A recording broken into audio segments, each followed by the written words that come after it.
هاي شفرة مورس كود هي شفرة حرفية لإرسال المعلومات التلغرافية بتعبر عن الحروف والأرقام والعلامات الموجودة بالرسالة.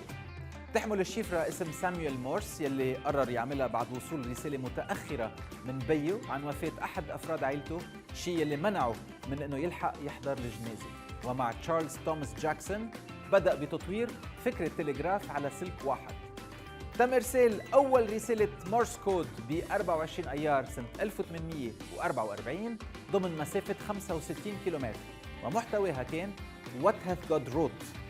بالنص الأول من القرن العشرين كانت غالبية الاتصالات العالمية عالية السرعة تستخدم شفرة مورس، بس التطور التكنولوجي فرض أساليب أسهل للتواصل عن بعد. مين قال إنه هالشفرة ما زالت تستخدم اليوم بالعالم وبعض الفرق الكشفية تتعلمها؟ أنا قال. أشوفكم بكرة.